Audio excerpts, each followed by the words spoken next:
Banyak benda baru dan menarik yang aku discover di sepanjang pengembaraan aku di Pulau Sumatera di Indonesia. Kali ini aku mengembara ke penghujung Jawa Timur untuk menerokai kawasan gunung berapi di sana, iaitu Bromo dan Ijen, dan melihat kehidupan di bawah bayangannya.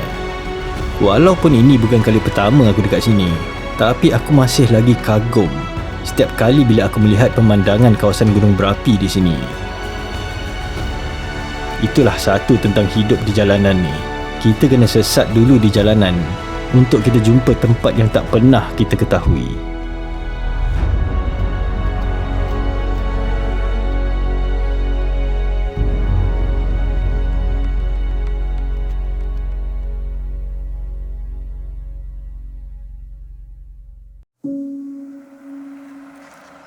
Semenjak aku berada di bumi Indonesia beberapa bulan yang lepas, hampir tiap-tiap hari aku akan keluar berjalan di awal pagi sebelum matahari terbit, kerana aku nak enjoy suasana pagi di perkampungan di Indonesia ni. Mungkin juga kerana banyak kampung-kampung dekat sini terletak di kawasan tanah tinggi, jadi view dia memang spektakular.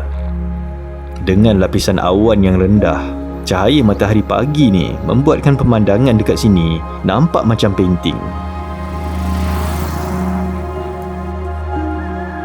Matahari baru nak naik, suasana masih lagi senyap, terasa aman bila di awal pagi. Memang time favourite aku.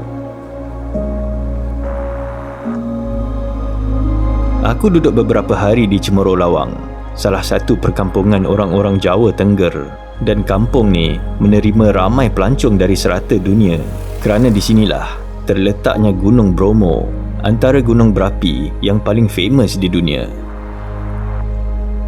Kebanyakan arkitektur guest house dan hotel dekat sini mengingatkan aku pada rumah-rumah dekat Tibet dan Bhutan dengan perhiasan dan ukiran dia, tambah pula dengan pemandangan pergunungan dekat sini. Kadang-kadang terasa macam aku sedang berada di Lower Himalaya.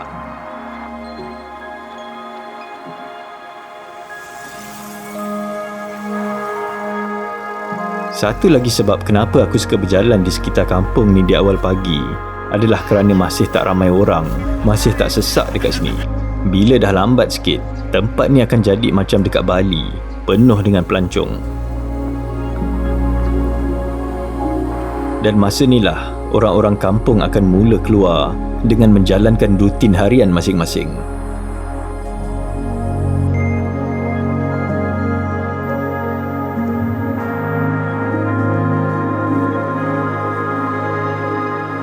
Selain pelancongan, kebanyakan penduduk dekat sini banyak membuat aktiviti pertanian, dari menanam sayur-sayur hijau sampailah ke menanam bawang dan kentang.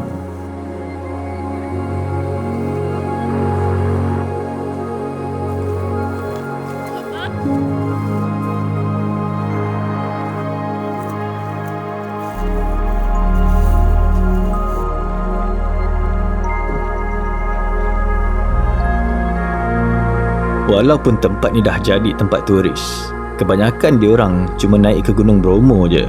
Tapi dekat lereng-lereng bukit dekat sini, hampir tak ada siapa kecuali orang-orang lokal. Ini adalah kali kedua saya datang ke Gunung Bromo ni. First time saya datang dulu adalah tahun 2008, 15 tahun yang lepas.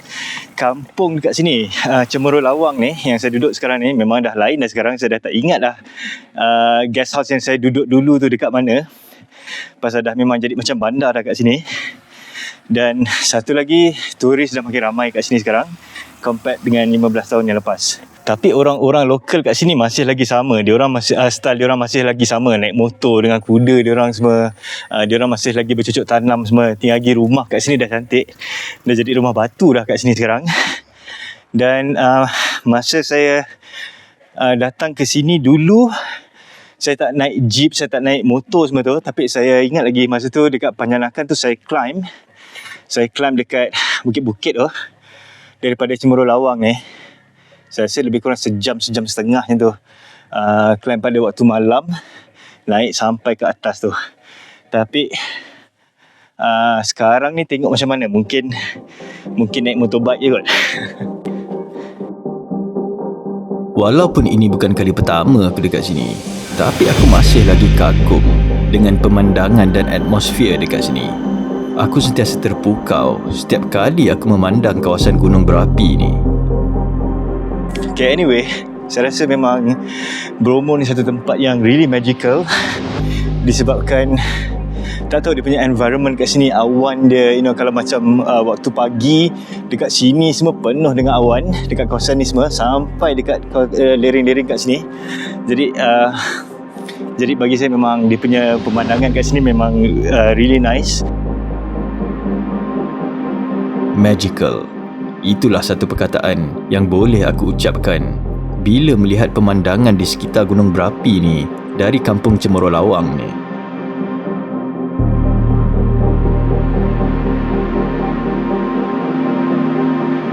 Dan pada awal sebelah pagi hari berikutnya, aku terus mendaki ke arah Panjanakan untuk melihat matahari terbit di kawasan gunung berapi ni.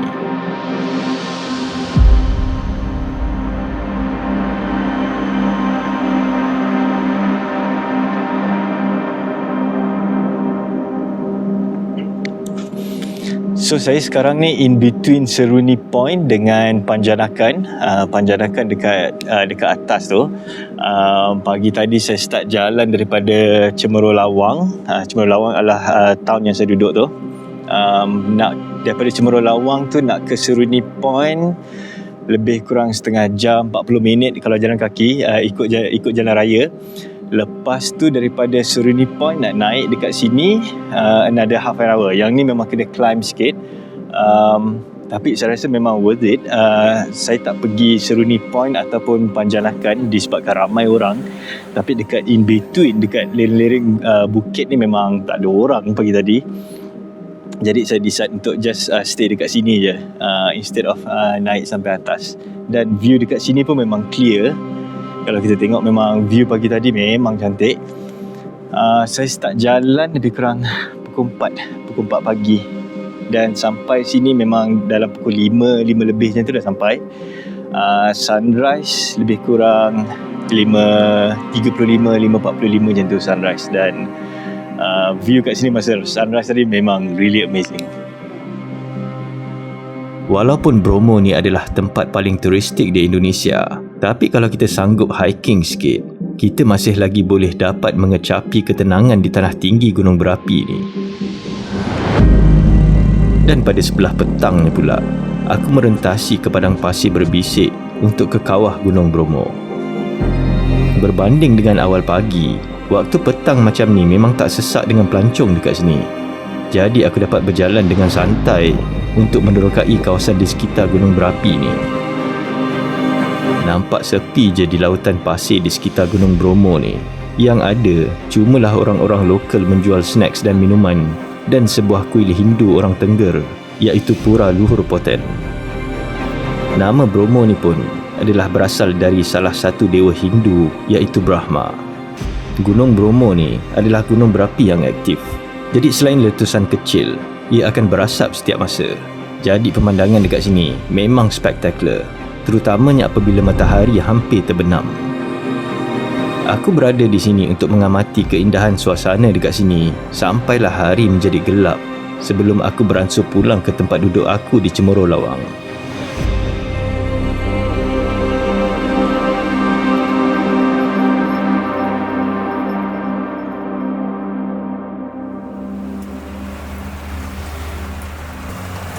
Lepas beberapa hari duduk di Cemoro Lawang, aku pun ambil bas untuk ke Banyuwangi, sebuah bandar yang terletak di penghujung bahagian timur Pulau Jawa.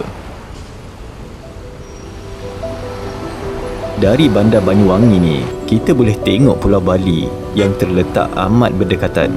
Boleh berenang pun bagi yang strong swimmer. Dari sini jugalah kita boleh ambil feri untuk ke Bali yang mengambil masa kurang sejam untuk sampai ke Gilimanuk, sebuah jeti di bahagian barat Pulau Bali. Bandar ni pun famous di kalangan pelancong luar kerana ramai pelancong dari Bali akan singgah ke sini untuk travel di sekitar bahagian timur Pulau Jawa ni. Dari sini ada banyak transport untuk ke Gunung Ijen, satu lagi gunung berapi di bahagian timur Pulau Jawa. Aku ke Gunung Ijan di awal pagi, ambil van dari hotel aku bersama pelancong lain di Banyuwangi. Ramai betul orang dekat sini.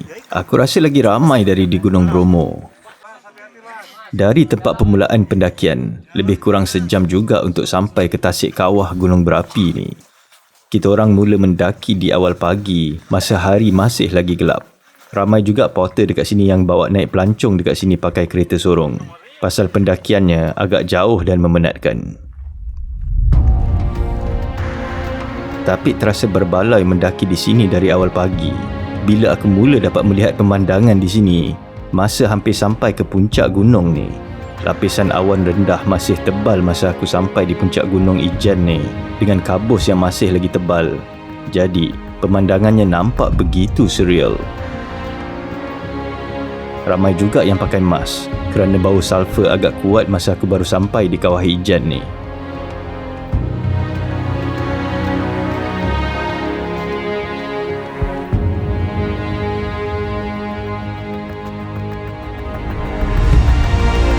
Tak lama lepas aku sampai di bahagian kawah ni, matahari pun mula terbit. Memang terpukau melihat tempat ni perlahan-lahan bertukar warna bila matahari semakin meninggi.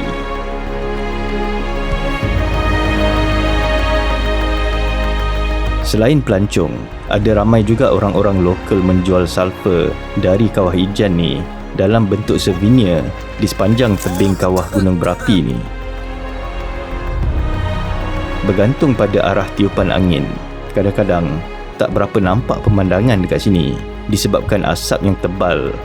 Tapi lepas beberapa minit, angin pun bertukar arah dan pemandangan dekat sini menjadi seluas mata memandang.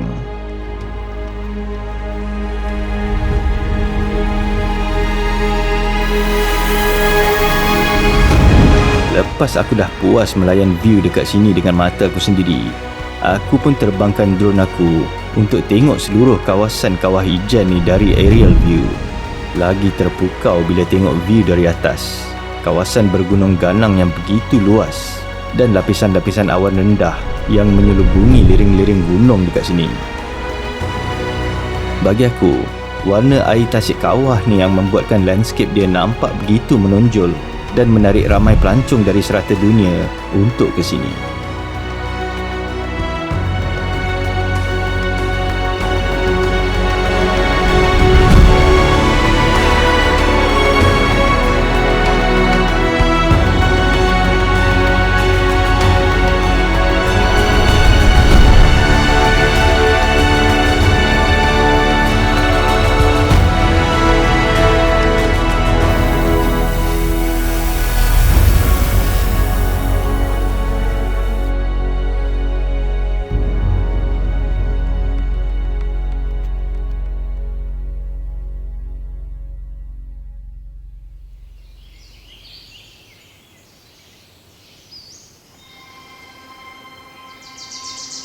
Disebabkan aku duduk beberapa hari di Banyuwangi, aku pun ada masa untuk melawat ke tempat-tempat lain di daerah Banyuwangi ni selain daripada kawah Ijan. Aku ke satu lagi tempat menarik di Jawa Timur ni, iaitu Jawatan Forest.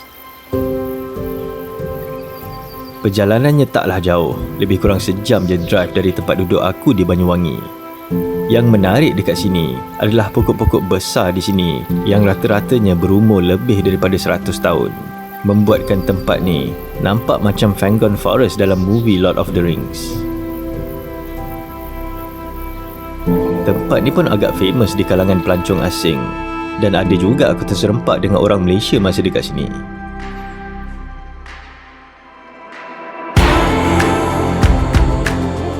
Selain daripada tu, aku ke bahagian utara Banyuwangi untuk ke Bekol Savannah di Baluran National Park, satu-satunya savannah di Indonesia yang mirip seperti di Afrika.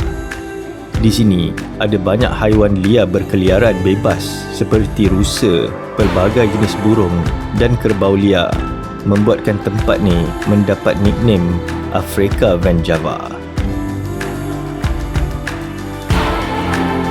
Menurut supir aku, tempat ni selalunya akan menghijau masa musim hujan di akhir tahun. Tapi sekarang ni musim kering. Jadi warna dia lebih kepada keperangan. Terasa sikit-sikit macam autumn dan memang ada sikit feel macam di safari di Afrika. Di tanah lapang ni, terlihat jelas gunung baluran yang nampak begitu prominent di sini. Sebuah gunung berapi yang tidak lagi aktif. Aku stay dekat sini sampailah waktu sunset untuk menunggu haiwan-haiwan liar dekat sini keluar berkeliaran di sekitar tanah lapang ni. Tak sangka pula yang sebenarnya ada banyak tempat-tempat menarik di bahagian timur Pulau Jawa ni. Aku tak dapat nak explore semuanya di tanah Jawa ni kerana tak cukup masa.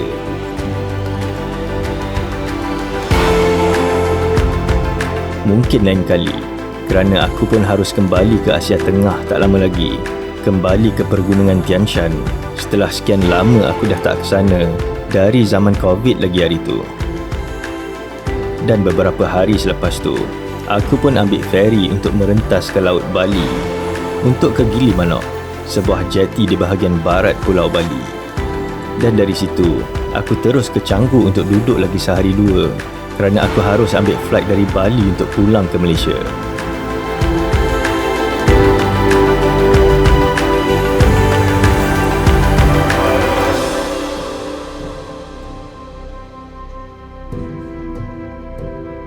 Aku tak explore pun kali ni kerana aku dah banyak kali ke Bali.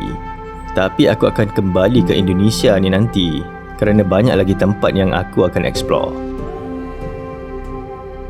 Selalunya, kita kena sesat dulu dalam perjalanan kita tu sebelum menjumpai tempat yang tersorok dan tidak diketahui.